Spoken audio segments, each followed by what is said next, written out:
नमस्कार श्रोताओं, शाम के ठीक 7:20 हुए हैं और ये समय है आपके अपने कार्यक्रम स्पोर्ट्स स्कैन का, जिसमें होती है खेल खबरों के साथ खेल और खिलाड़ियों की बातें और तमाम खेल खबरों का विश्लेषण और उन पर चर्चा करने के लिए हमारे साथ होते हैं स्पोर्ट्स एक्सपर्ट्स। आज के स्पोर्ट्स स्कैन के इस एडिशन के साथ मैं हूं आपका होस्ट और दोस्त सिद्धार्थ सिंह।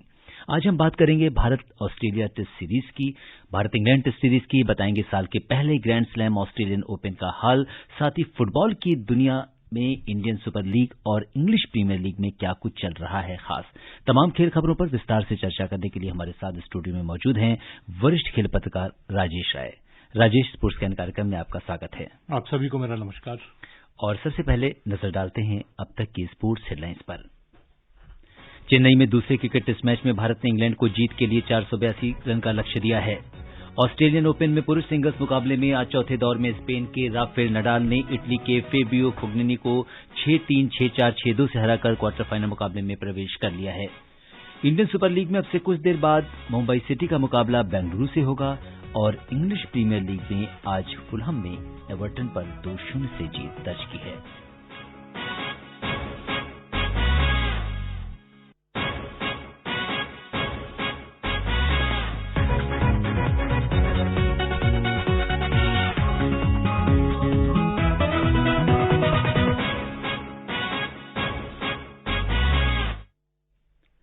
और सबसे पहले बात करते हैं क्रिकेट की। चेन्नई में दूसरे क्रिकेट टेस्ट मैच में भारत ने इंग्लैंड को जीत के लिए 482 रन का लक्ष्य दिया है। जवाब में इंग्लैंड ने आज खेल समाप्त होने तक 3 विकेट पर 53 रन बना लिए थे। इंग्लैंड जीत के लक्ष्य से अब 429 रन पीछे है। डेनियल लॉरेंस 19 और जो रूट 2 रन बनाकर क्रीज पर थे।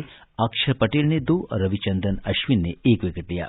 इससे पहले भारत ने आज दूसरी पारी में 286 रन बनाए। अश्विन ने शानदार 106 रन बनाए, जबकि कप्तान विराट कोहली ने 62 रन की पारी खेली।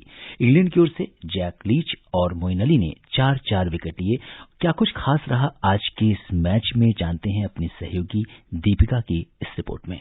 चेन्नई में इंग्लैंड के साथ खेले जा रहे दूसरे टेस्ट में भारत ने अपनी स्थिति मजबूत कर ली है। रविचंद्रन अश्विन और रोहित शर्मा के शतक की मदद से टीम इंडिया ने दूसरी पारी में 286 रन बनाकर इंग्लैंड को 482 रन का लक्ष्य दिया है। जवाब में इंग्लैंड ने 3 विकेट खोकर 53 रन बना लिए। डेन लॉरेंस और जो रूट नाबाद हैं। 2 दिन का खेल अभी बाकी है। ऐसे में भारत जीत की ओर बढ़ता नजर आ रहा है। दिलचस्प बात यह है कि खराब बताई जा रही पिच पर अश्विन ने 40 टेस्ट और 54 महीने बाद टेस्ट में शतक लगाकर विराम लगा दिया। 8वें नंबर पर बल्लेबाजी करने उतरे अश्विन ने दूसरी पारी में सबसे ज्यादा 106 रन बनाए। ये उनके टेस्ट करियर का 5वां शतक रहा। इससे पहले अगस्त 2016 में वेस्टइंडीज के खिलाफ उन्होंने सेंचुरी लगाई थी। टेस्ट में सबसे बड़े लक्ष्य का पीछा करने का रिकॉर्ड वेस्टइंडीज के नाम है। उसने ऑस्ट्रेलिया के खिलाफ 2003 में 418 रन का टारगेट चेज किया था। भारतीय जमीन पर अब तक सबसे बड़ा 387 रन का लक्ष्य भारत ने ही दिसंबर 2008 में चेज किया था। तब भारत ने इंग्लैंड को चेन्नई के ही मैदान पर टेस्ट में 6 विकेट से हराया था। विदेशी टीम की बात करें तो सिर्फ वेस्टइंडीज ने ही भारत में सबसे बड़ा 276 रन का टारगेट चेज किया था। उसने 1987 के दिल्ली टेस्ट में भारत को 5 विकेट से हराया था। अब तक कोई विदेशी टीम भारत में इससे बड़ा टारगेट चेज नहीं कर सकी है। देखना दिलचस्प होगा कि ऑस्ट्रेलिया जीत के लिए इस विशाल लक्ष्य का सामना कैसे करता है। Deepika Sharma, sports scan. और अगर हम राजेश नजर डालें तो कितना बड़ा आपको लक्ष्य लगता है? हालांकि टीम इंडिया काफी मजबूत स्थिति में है, लेकिन क्या कुछ होने वाला है? देखिए, टीम इंडिया की वास्तव में स्थिति बहुत अच्छी है और जिस तरह से इन्होंने पहला टेस्ट गंवाया था और इस टेस्ट में जो परफॉर्मेंस रहा है भारतीय टीम का जी, वो वास्तव में काबिल तारीफ है और पूरे कंट्रोल के साथ इस दूसरे टेस्ट में भारतीय टीम ने परफॉर्म किया है। इंग्लैंड के सामने जो अब लक्ष्य है 482 रन का, वो बहुत ही मुश्किल है और जो चिदम्बरम स्टेडियम की पिच जिस तरह से टर्न ले रही है और जो स्पिनरों को जैसी मदद मिल रही है इंग्लैंड के बल्लेबाजों के लिए विकेट पर टिकना बहुत मुश्किल होगा। सारी उम्मीदें इंग्लैंड की कप्तान जो रूट पर रहेंगी, जो पहली पारी में उतना अच्छा स्कोर नहीं कर पाए थे, लेकिन पिछले 3 टेस्टों में रूट ने 2 डबल 100 और 100 मारा है। अगर रूट क्रीज पर टिकते हैं तभी वो भारत के सामने चुनौती पेश कर पाएंगे, वरना मैच चौथे दिन समाप्त हो सकता है। बिल्कुल। और आज अगर हम भारत की दूसरी पारी की बात करें तो रविचंद्रन अश्विन ने आज जिस तरीके से 148 गेंदों में 106 रन उन्होंने बनाए हैं, 14 चौके लगाए हैं, एक छक्का भी लगाया है, काफी अच्छी पारी और मजबूत पारी खेली उन्होंने। देखिए भारत के 6 विकेट 106 रन पर गिर गए थे और उस समय स्थिति नाजुक नजर आ रही थी। अगर आपके टॉप 6 बल्लेबाज 106 रन पर निकल जाएं और फिर स्थिति बहुत खराब हो जाती है, और क्योंकि भारत को एक बड़ा टारगेट इंग्लैंड के सामने रखना था। खैर ये बात अलग है कि 195 रन की बढ़त भारत को पहली पारी में हासिल थी, लेकिन एक बड़ा टारगेट होना चाहिए था, जिस तरह से इंग्लैंड ने पहले टेस्ट में भारत के सामने 420 रन का लक्ष्य रखा था। तो बहुत अच्छी इनिंग रविचंद्रन अश्विन के बल्ले से निकली। अभी तक उन्होंने 5 शतक बनाए हैं जी, और सबसे फेवरेट टीम उनकी वेस्टइंडीज है, जिसके खिलाफ उन्होंने 4 शतक बनाए हैं। इंग्लैंड के खिलाफ ये उनका पहला शतक था। लेकिन जिस तरह से उन्होंने बैटिंग की, बिल्कुल सीजन्ड बल्लेबाज जो होते हैं, अगर आप एक बिल्कुल पेशेवर बल्लेबाज, टॉप ऑर्डर के बल्लेबाज, उस तरह की बल्लेबाजी थी। 14 चौके और एक छक्का 106 रन में साबित करता है कि कितना डोमिनेट होकर वो खेल रहे थे। और खासतौर पर यह देखते हुए कि पिच से स्पिनरों को बहुत मदद मिल रही थी। मोइन अली जिन्होंने 4 विकेट लिए off spinner, left arm spinner Jack Leach उन्होंने भी 4 विकेट लिए। तो अगर आप देखें स्पिन लेती पिच पर जहां खेलना बहुत मुश्किल है, वहां पर 7वें नंबर का बल्लेबाज अगर 106 रन बनाता है तो उसकी जो इनिंग की बहुत तारीफ की जानी चाहिए। और मैच के बाद जो एक बहुत बढ़िया बात अश्विन ने कही है कि आज रात मैं बहुत साउंड स्लीप लूंगा। यानी पहली पारी में 5 विकेट लिए उन्होंने, इंग्लैंड को 134 पे निपटाया, और भारत की दूसरी पारी में उन्होंने 106 रन बनाए और भारत को इस मजबूत स्थिति में पहुंचा दिया है कि इंग्लैंड के लिए अब इस टारगेट को चेज करना बहुत मुश्किल है। मैच बचाना तो बहुत दूर की बात है, क्योंकि पूरे 2 दिन का खेल बाकी है और 2 दिन में कितना इंग्लैंड के बल्लेबाज टिक पाएंगे। 3 विकेट उनके जा चुके हैं, 53 रन पर 3 विकेट निकल गए हैं। खैर एक समय उनका पहला विकेट जल्दी निकला था, 49 पर उनका एक ही विकेट था, लेकिन उसके बाद जल्दी 2 विकेट निकले हैं जी। लेफ्ट आर्म स्पिनर अक्षर पटेल बहुत अच्छी गेंदबाजी कर रहे हैं, वो 2 विकेट ले चुके हैं दूसरी पारी में। अश्विन खैर अच्छा कर ही रहे हैं। अभी तो देखिए जो चाइनामैन गेंदबाज कुलदीप यादव हैं, उनको पूरा मौका नहीं मिल पा रहा है, क्योंकि ये दोनों स्पिनर इतना डोमिनेट कर रहे हैं कि कुलदीप यादव के पास बॉल पहुंच ही नहीं रही है। खैर वो पहली पारी में कुलदीप यादव कोई विकेट नहीं ले पाए थे जितने ओवर उनको मिले थे जी, लेकिन ये भी एक बहुत अच्छा गेंदबाज है। और भारत की जो रणनीति है, जो भारत की टेस्ट स्कीम है, उसमें कुलदीप यादव को बने रहना चाहिए। उन्हें पिछले कुछ अरसे से ज्यादा खेलने का मौका नहीं मिल पाया है, इससे उनके आत्मविश्वास पर कहीं ना कहीं असर पड़ा होगा। मुझे यकीन है कि टीम मैनेजमेंट, भारतीय टीम के जो कप्तान विराट कोहली हैं और कोच रवि शास्त्री हैं, वो इस यंग बॉलर को, कुलदीप यादव को हिम्मत बनाएंगे कि नहीं आपको डटे रहना है। मैं अश्विन के बारे में एक बात कहना चाहता हूं। कुछ साल पहले की बात है, अश्विन का भी कैरियर जो था वो डावाडोल वाली स्थिति में आ गया था जी। टीम में जब फ्रंट लाइन स्पिनर की बात होती थी कि पहला अगर एक स्पिनर खेलना है तो कौन खेलेगा, रविंद्र जडेजा खेलेंगे। अश्विन वनडे टीम से बाहर थे, T20 टीम से बाहर थे और टेस्ट में भी उनको कम मौके मिल पा रहे थे, क्योंकि पहले स्पिनर के तौर पर जडेजा टीम में खेल रहे थे। लेकिन अगर आप पिछला ऑस्ट्रेलिया दौरा जो देखें और उसके बाद जो ये सीरीज चल रही है, अश्विन ने बहुत ही उम्दा परफॉर्मेंस किया है और ये दर्शाता है कि उन्होंने अपने खेल पर, अपनी गेंदबाजी पर, अपनी बल्लेबाजी पर, ओवरऑल जो उनकी क्रिकेट है उस पर कितनी मेहनत की है। और जब कोई खिलाड़ी अपने खेल पर मेहनत करता है, अपनी परफॉर्मेंस को सुधार करता है, तो इस तरह के नतीजे सामने आते हैं। और राजेश, आपने अश्विन की बात करी, अगर हम देखें तो अगर आपके जो शुरुआती क्रम के जो बल्लेबाज हैं, अगर वो एक बड़ा स्कोर बनाते हैं, तो क्योंकि एक ऐसी स्थिति में स्कोर एक बड़ा बनाना जब आपके ऑलरेडी आपसे पहले वाले जो बल्लेबाज है वो बेहतर प्रदर्शन ना कर पाए हों, तो इस नंबर पे बैटिंग करना कितना चैलेंजिंग मानते हैं आप? जो क्रिकेट है वो 11 मेंबर का खेल है। आप ये नहीं कह सकते कि जो 11 के 11 मेंबर हैं वो कंप्लीट परफॉर्मेंस कर पाएंगे। उसमें कुछ खिलाड़ी ऐसे होंगे जो जल्दी आउट होंगे या उनको विकेट नहीं मिल पाएगा, कुछ खिलाड़ी ऐसे होंगे जो रन बनाएंगे और विकेट भी लेंगे। पहली पारी को अगर आप देखें, पहली पारी में रोहित ने कितनी शानदार पारी खेली, ऋषभ पंत ने बहुत अच्छी पारी खेली, अजिंक्य रहाणे ने बहुत अच्छी पारी खेली। दूसरी पारी में देखें, विराट कोहली ने फिर दूसरी पारी में शतक बनाया, पहले टेस्ट में भी उन्होंने दूसरी पारी में शतक बनाया था। अश्विन ने अर्धशतक बनाया था विराट ने इस पारी में, और पहले टेस्ट की दूसरी पारी में भी उन्होंने अर्धशतक बनाया था। अश्विन ने यहां पर शतक बनाया है, और खासतौर पर यह देखिए कि पहली पारी में वो 5 विकेट ले चुके थे जी। उसके बाद उनका बैटिंग परफॉर्मेंस आ रहा है, एक कंप्लीट ऑलराउंड परफॉर्मेंस की जब हम बात करते हैं तो वो यहां निकल कर आ रहा है। जडेजा खैर बहुत अच्छे ऑलराउंडर हैं, लेकिन फिलहाल वो इस पूरी सीरीज से बाहर है, तो उनकी कमी जो खल रही थी उसको अश्विन 100% पूरा कर रहे हैं, न केवल अपनी बैटिंग से, न केवल अपनी बॉलिंग से, बल्कि बैटिंग के साथ भी। और उनको जो तालमेल दे रहे हैं, जो पदार्पण टेस्ट खेल रहे लेफ्ट स्पिन ऑलराउंडर अक्षर पटेल हैं जी। खैर उनका बल्ले से बहुत अच्छा परफॉर्म नहीं रहा, ज्यादा स्कोर नहीं कर पाए, लेकिन बॉलिंग में उन्होंने काफी अच्छा किया है। और जिस तरह से लास्ट सेशन में आज उन्होंने 2 विकेट निकाले जी, वो इंग्लैंड पर दबाव बनाने के लिए काफी थे। अब जो सुबह का सेशन कल चौथे दिन का होगा, उसमें इंग्लैंड के ऊपर इंग्लैंड खासतौर पर उनके कप्तान जो रूट के ऊपर बहुत ज्यादा जिम्मेदारी रहेगी कि वो पहले सेशन को कितना निकाल पाते हैं, अपनी हार को वो कितना टाल पाते हैं, क्योंकि लक्ष्य बहुत बड़ा है, 482 रन बनाने हैं और उसमें से केवल 53 रन बने हैं, तो ये एक आसान मौका नहीं है। भारत के लिए अच्छा है कि वो इस टेस्ट में उसको जीत की सुगंध दिखाई दे रही है। यहां अगर वो टेस्ट जीत जाते हैं और सीरीज में 1-1 की बराबरी हो जाती है, तो भारत के पास जो बचे हुए 2 टेस्ट हैं उसमें सिर्फ 1 टेस्ट जीतना होगा और 1 ड्रॉ कराना होगा, तो वो आईसीसी टेस्ट चैंपियनशिप के फाइनल में पहुंच जाएगा। अगर बचे हुए दोनों टेस्ट भारत जीत जाता है तो भी वो चैंपियनशिप के फाइनल में पहुंच जाएगा।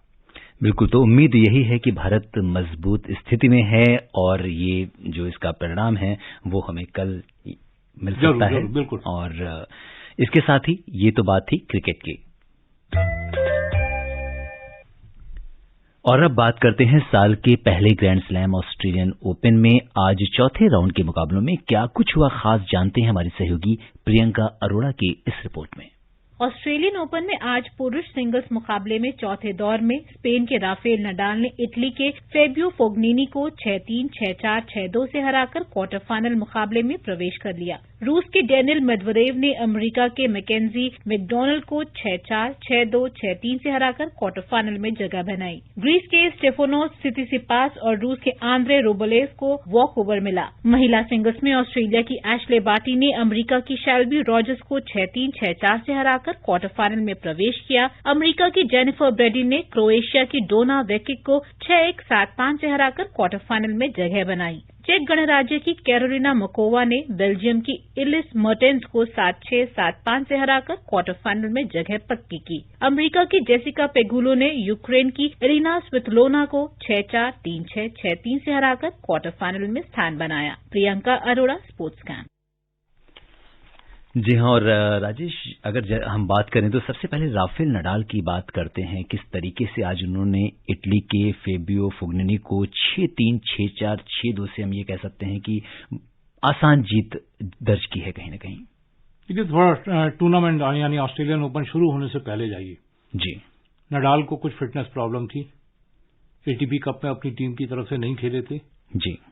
कोरोना के कारण क्वारंटीन का मामला था, प्रैक्टिस पूरी नहीं थी, तैयारी पूरी नहीं थी, पूरी तरह से उनको फिट जो कहा जाता है, जिस तरह से नडाल फिट खेलते हैं, वो वाली स्थिति नहीं थी।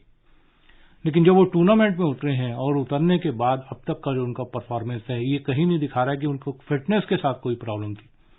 इससे साबित हो रहा है कि वो कितने टॉप लेवल के एथलीट हैं, जिन्होंने अपनी फिटनेस का लेवल जब वो मेन टूर्नामेंट यानी मुख्य ड्रॉ में खेलने उतर रहे हैं ये, और साल के पहले ग्रैंड स्लैम में उतर रहे हैं, तो अपने फिटनेस लेवल को उन्होंने एक अलग ही स्तर पर पहुंचा दिया है। लेकिन अब उनके सामने एक बड़ी चुनौती होगी। यूनान के सित्सिपास जो 5वीं सीड खिलाड़ी हैं, वो क्वार्टर फाइनल में उनके सामने रहेंगे। सित्सिपास थोड़े से भाग्यशाली रहे, थोड़े के हम कहीं ज्यादा भाग्यशाली रहे। उनके सामने इटली के बैरेटिनी थे, पूरा वॉक ओवर मिल गया, बिना कोई बॉल खेले वो क्वार्टर फाइनल में पहुंच गए। थोड़ा सा इस टूर्नामेंट में, क्योंकि इस टूर्नामेंट में उतरने से पहले सभी खिलाड़ियों को 14 दिन क्वारंटीन में रहना पड़ा था, उसका असर खिलाड़ियों की तैयारियों पर जरूर पड़ा है।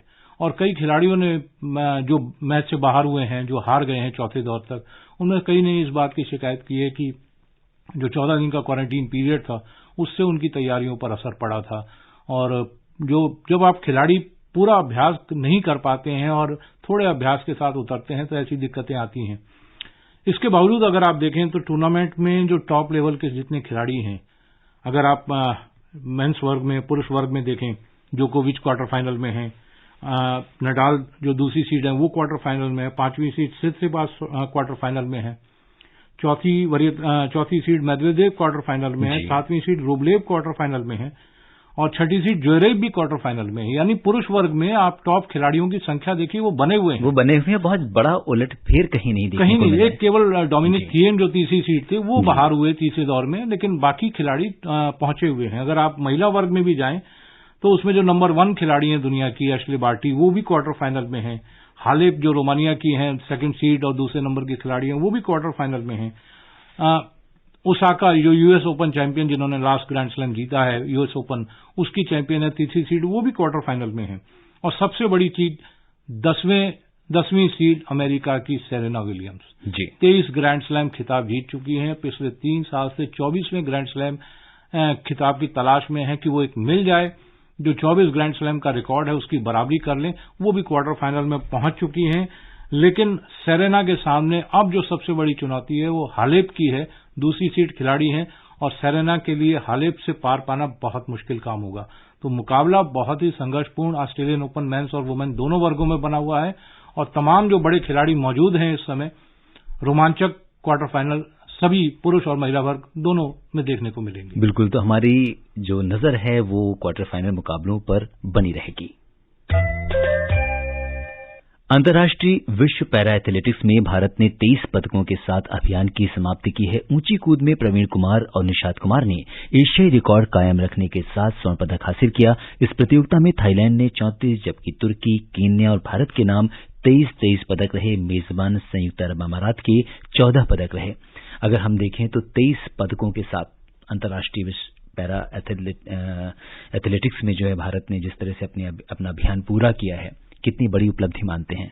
23 पदक निश्चित रूप से बड़ी उपलब्धि है और खास तौर पर ये देखते हुए कि ये जो इवेंट था, जो ये athletics para athletics world championship जो थी, ये ऐसे समय आयोजित हुई जब कोरोना के कारण बहुत सारी चीजें ठीक से नहीं हो पा रही थी। लेकिन भारतीय जो पैरा एथलीट थे उन्होंने बहुत शानदार प्रदर्शन किया। 23 पदक जीते हैं, लेकिन इससे ज्यादा इंपॉर्टेंट है कि यहां पर 2 पैरा ओलंपिक कोटा भी हासिल किए गए हैं। तो ये प्रदर्शन दर्शाता है कि जो भारतीय पैरा एथलीट हैं वो जो टोक्यो पैरा ओलंपिक हैं उसके लिए उनकी तैयारियां मजबूत है और उन्हें उम्मीद है कि पैरा ओलंपिक में वो शानदार प्रदर्शन करेंगे, देश के लिए पदक जीतेंगे। और अब बात करते हैं फुटबॉल की। इंडियन सुपर लीग में इस समय मुंबई सिटी का मुकाबला बेंगलुरु से चल रहा है। मुंबई सिटी अब अंक तालिका में एटीके मोहन बागान से 2 अंक पीछे होने के साथ दूसरे पायदान पर खिसक गई है। 16 मैचों में 10 जीत के साथ उसके 34 अंक हैं। वहीं दूसरी ओर 7वें स्थान पर काबिज बेंगलुरु ने 17 में से 4 जीत हासिल की और उसके 19 अंक हैं। और इसी के साथ इंग्लिश प्रीमियर लीग की बात करते हैं, जिसमें आज फुलहम ने एवर्टन पर 2-0 से जीत दर्ज की है। 18वें स्थान पर काबिज फुलहम ने 23 मैचों में 3 जीत दर्ज की और उसके 18 अंक हैं। एवर्टन 7वें स्थान पर है और 22 मैचों में से 11 में उसे जीत मिली है। और चलते चलते आपको ये भी बता दें कि राष्ट्रीय ओपन पैदल चाल चैंपियनशिप के पुरुष वर्ग की 35 किलोमीटर स्पर्धा में ओलंपियन मनीष रावत ने जीत हासिल की है। और हॉकी इंडिया ने टोक्यो ओलंपिक के मद्देनजर सीनियर महिला राष्ट्रीय कोचिंग शिविर के लिए 25 संभावित खिलाड़ियों की घोषणा की है। और अब समय अनुमति नहीं दे रहा कि हम कुछ और खेल खबरों पर चर्चा करें। राजेश आप हमारे स्टूडियो में आए और तमाम खेल खबरों पर चर्चा करने और विशेषज्ञ राय साझा करने के लिए आपका बहुत बहुत धन्यवाद। शुक्रिया। श्रोताओं, स्पोर्ट्स स्कैन में आज के लिए बस इतना ही। अगर आप इस कार्यक्रम को दोबारा सुनना चाहते हैं तो लॉग ऑन कर सकते हैं हमारी वेबसाइट newsonair.com पर। कल शाम 7:20 पर दोबारा मुलाकात के वायदे के साथ इजाजत दीजिए अपने होस्ट और दोस्त सिद्धार्थ सिंह को। तब तक के लिए नमस्कार।